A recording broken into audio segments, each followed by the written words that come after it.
దేశవ్యాప్తంగా గణేష్ నవరాత్రి ఉత్సవాలు వైభవంగా సాగుతున్నాయి. మండపాల్లో కొలువైన గణపతులకు విశేష పూజలు చేస్తున్నారు. తెలుగు రాష్ట్రాల్లో నగరాల్లోని పలు కాలనీల్లో వెరైటీ గణపతులు సందడి చేస్తున్నాయి. వినాయక నవరాత్రుల్లో భాగంగా ఏర్పాటు చేసిన భారీ గణపతులు, ఎత్తైన విగ్రహాలు, విభిన్న ఆకృతుల్లో ఏర్పాటు చేసిన మండపాలు భక్తులను ఆకర్షిస్తున్నాయి. గణపతి నవరాత్రుల్లో ఇవాళ రెండో రోజు. గణపతికి వినాయకుడికి మధ్య తేడా ఏంటి? వినాయకుడి జన్మ రహస్యం గురించిన వివరాల గురించి ప్రముఖ ఆధ్యాత్మికవేత్త నోరి నారాయణమూర్తి మాటల్లో విందాం. వినాయక చవితి విశిష్టత, వినాయకుని విశిష్టత, ఈ వినాయక చవితి విశిష్టత ఇప్పుడు మీకు తెలియజేస్తాను. అసలు ఈ వినాయకుడు ఎవరు? సరే, గణపతి ఆది మూలమైనటువంటి వాడు గనక గణపతి అన్నారు. మరి ఈ వినాయకుడు ఎవరు? గణపతికి వినాయకునికి తేడా ఉన్నదా అంటే తేడా ఉంది. ఈ వినాయకుడు ఎవరు అంటే పార్వతీదేవి నలుగుతో తయారు చేసి ప్రాణప్రతిష్ఠ చేసినటువంటి ఆయన. ఈ వినాయకుని యొక్క దివ్యమైనటువంటి వినాయక చవితి విశిష్టతలో ఒక అద్భుతమైనటువంటి వినాయకుని యొక్క ఉత్పత్తి మీకు తెలియచేస్తాను.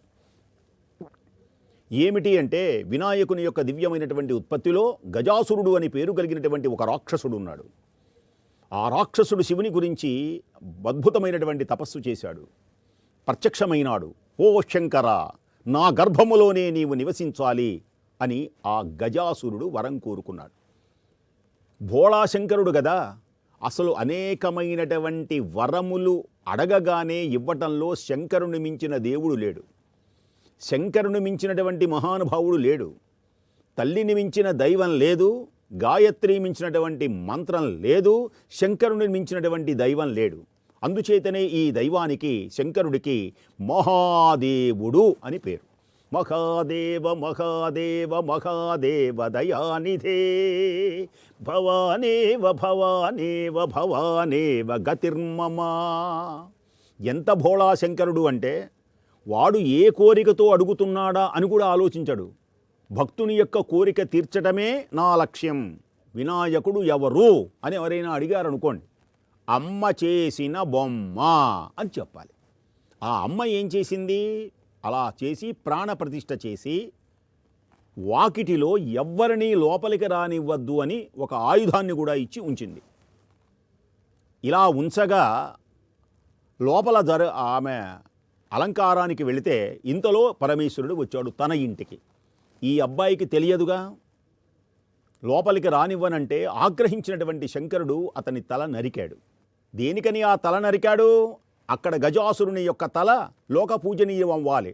అందుచేత ఆ తలను తీసుకొని వచ్చి ఇతనిని బ్రతికించి ఈతనిని లోకపూజ్యునిగా చేసి వినాయకుడు అనేటువంటి పేరుతో వర్ధిల్ల చేసినటువంటి మహానుభావుడైనటువంటి స్వామికి, ఆ పార్వతీదేవికి కూడా సంతోషాన్ని కలిగించాడు. వినాయకుని యొక్క దివ్యమైనటువంటి జననము ఇది. ఆనాడు భాద్రపద శుద్ధ చవితి నాడు ఈయనకు పట్టాభిషేకం జరిగింది. ఈ పట్టాభిషేక వృత్తాంతాన్ని కూడా మనం చక్కగా విశేషంతో రేపు మనం విందాం. స్వస్తి.